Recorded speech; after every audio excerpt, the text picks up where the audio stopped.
What's going on, wrestling family? Welcome back to the channel. So we're going to check out this clip from the Chris Van Vliet interview with Bayley. Salute to Chris Van Vliet. Go ahead and subscribe to his channel. And the reason why I picked this video is literally because of the title. Bayley on being underutilized in WWE. Now, if you've been rocking with me for a long time, I did a video about a year ago trying to understand why WWE treats Bayley the way that they do. Whether she's champion, whether she's not champion. Do they have a problem with her? It's so weird that they do that. And I don't like to say that about everything, but I don't understand why they do this. This is one of the biggest mysteries in WWE for the past couple years, at least for me. So hopefully this interview would explain a little bit more. And before we get started, guys, please do me a favor. Hit that like button. Hit that subscribe button. Let's get into it. After the Rumble last year, CM Punk even said, like, put some respect on her name. Yeah. And he had a really good point. Yeah. You won the Royal Rumble and you're not even at the press conference. Yeah. Yeah. There's a lot of moments like that. I feel like I don't get on the press conference. I don't get on the posters. I don't, get to do the talk shows. I don't know what else to do, and it's not like there's no heat in backstage or anything like that. Hunter and I have a really good relationship. Bruce and I have a really good relationship. All the TR, I have such a good relationship with them, and I've always been professional.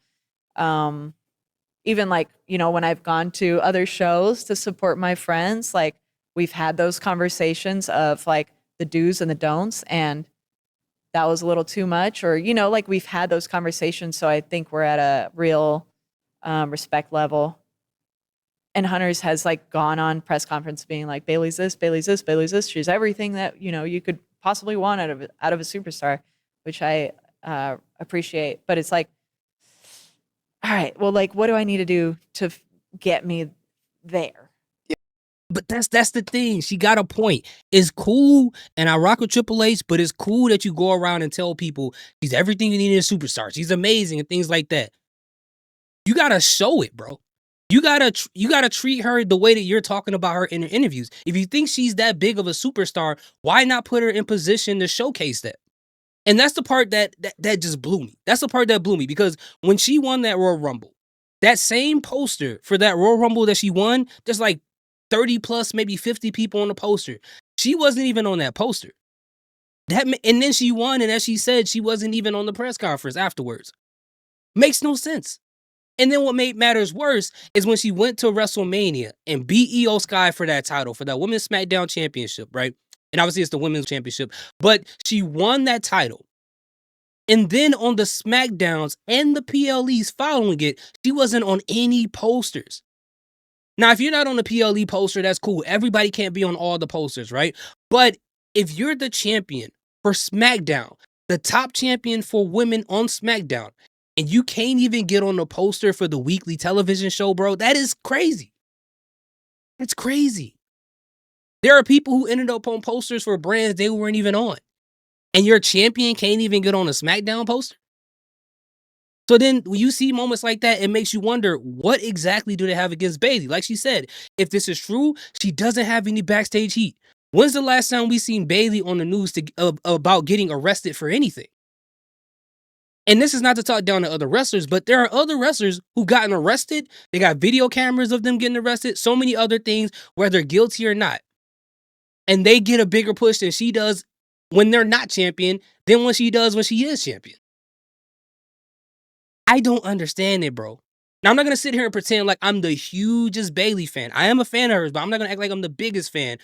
But I can't help but realize how they treat her. It is so weird. I'm not saying that she's supposed to win every championship. I'm not saying that she has the best theme song or the best finisher of all time. That's not what I'm saying. But at least if she's going to be champion, respect the belt and treat her like you would a champion. It's so weird. I don't get it. Yeah, and how do you not take that personally? You're being told you're going to win the Royal Rumble. Then you win the Royal Rumble, you do the point and everything. Yeah. And then it's well, what now? Yeah, I know. It's oof. By the time this comes out, there's going to be even Dang. And she probably just heard she wasn't going to WrestleMania this year. And she's doing an interview with Chris Van Vliet with the WrestleMania logo in the background, knowing that she's not going to be what is going on, man? I don't get it, man. I feel honestly, I'm not gonna lie to you guys. I feel bad for her. I really do. Because I don't get it. Unless there's something she's doing behind the scenes that we don't know about.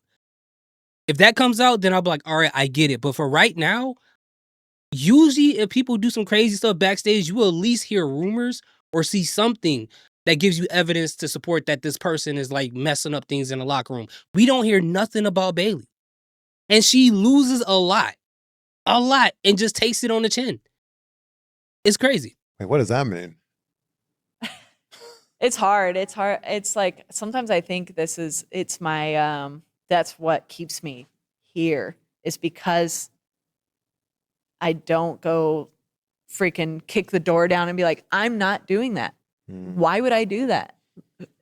I'm fucking Bayley. Like, why would I do that? You know? But I don't do that. I've whatever they give, and I've learned this from Cena, I've learned this from Ray. Whatever they give you is like, make it work. Yeah. So that's always like what I've tried to do. And I'll come up with ideas, I'll come up with pitches. And I've learned that like sometimes if you get told whatever the creative is and you're not happy with it, and then I go and I say, hey, what if we do this instead? And then they say no. I feel worse after that than I felt with the original creative. So I'm just like, okay, how bad do I want to feel today? Like, or should I just accept what they gave me and then make it as best as I can? And then they'll be like, damn, she made that work. Like, let's go this way instead. And that does happen, especially with Hunter. Hunter, like really, it happened a lot with Damage Control. Like if you look at like EO, how big EO got, you know, or like he was basing it off of how the crowd was reacting to us and how, you know, he would be like, this is what we're thinking, but let's just see how they react with this, you know? And then like the story would kind of change depending on, or it went on way longer than he expected it to. Like, I don't think this was supposed to go to Mania last year. Yeah. Excuse me, last year. So yeah, and that's like a fun process, but I think I went a little off the rails. One of the main things that I have learned in a book that I read was, it's called the, what is it called? Laws of Agreement or something. The Four Agreements? Four Agreements. Four I Agreements, talk yeah. about The this Four book all the time. Agreements, yes. I love it. I got that Don't book. take anything personal. Don't take anything personally. That is like, and then there's impeccable with your word. What's the other one? Always do your best. Always do your best. And there's one other one, but the don't take anything personal is like literally what I live by. Yeah. It's not personal. Don't make assumptions. Yeah, don't make assumptions. But I mean, I live by that too. Like, I don't really take much personal. I'm like, okay, maybe that's just something they got going on with themselves. And I get that. But at some point, you're gonna have to question, like, bro, they're treating me different. They treating the bro a little bit different than me. And I'm over here doing everything they're asking me to do. You're working at a job, you're doing everything they're asking you to do. Plus things, you're not causing any issues, but everybody else who's causing problems are getting raises, are getting promoted. At some point, you gotta look at the landscape and be like, they're treating me different than anyone else. I may not be taking this personal, but I have to. Because if I'm doing everything I'm supposed to be doing and other people aren't, or other people are causing chaos and they're getting rewarded for it, why am I seeming like I'm getting punished for doing the right thing? It's and that's how it works in real life for me sometimes. It's so I can understand where she's coming from, but it's clear that it's something specifically to do with her. It is. And I don't want to try to make it seem like WWE hates her or whatever, because I don't know. But there is something going on that they're just like, either they don't believe in her or whatever. But it's something going on there. It's literally like, it's not personal. Because they're not putting me on the posters, they're not like, hey, take Bayley off. Like, let's just hurt her feelings a little bit. You know, like, it's not personal. Yeah. It's not. But they're not putting you on. And they don't do that to any other champion. That's the part that's weird. You know, that's the part that you kind of have to wonder, is this a little personal? But I guess if she's doing that to protect her emotions, to protect her feelings, and so she won't take it personal and make a irrational decision, I can understand that tactic. But at the same time, there isn't another SmackDown champion that they just leave off of posters. I think the only other person that they've kind of done something like that with is maybe Nia Jax. But you see Tiffany Stratton everywhere. So And my ego will get over it, you know, like who cares? It's not personal. They're doing it because the marketing team thinks it's best, or because the fan base, or because of your merch set, like whatever it is. I don't care.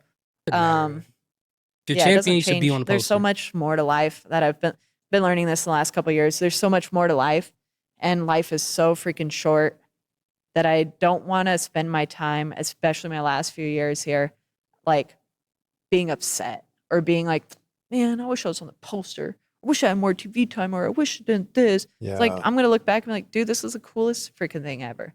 And I appreciate that mentality, because I have that same mentality. I don't get mad at everything. That's why I don't really rant on this channel. But it is at least for people looking at from the outside in, and I do appreciate her having that viewpoint on that. But you can't help but look at it like, why don't they, like, there are other people who've been champions that aren't having a lot of merch sales and stuff like that have been on the posters. So if she's the only person that seems to not be on these posters, there has to be a reason for that. There has to be a reason. It's strange. But anyway, let me know what you guys think in the comment section. I mean, if she's happy with things that's going on, you know, that's great. That's great. If she's happy, I'm happy. But I wish they would treat her a little bit differently when she does have the championship, or like the fact that she's a veteran that contributed to this company, and with so many different ways going back to NXT. Like, it's just so weird to see that. But anyway, what do you guys think in the comment section? Am I overthinking this? Do you think that she needs to be treated better? Let me know how you feel. What's your favorite Bayley match? What's your favorite Bayley title reign? Let me know in the comment section. Thank you guys so much.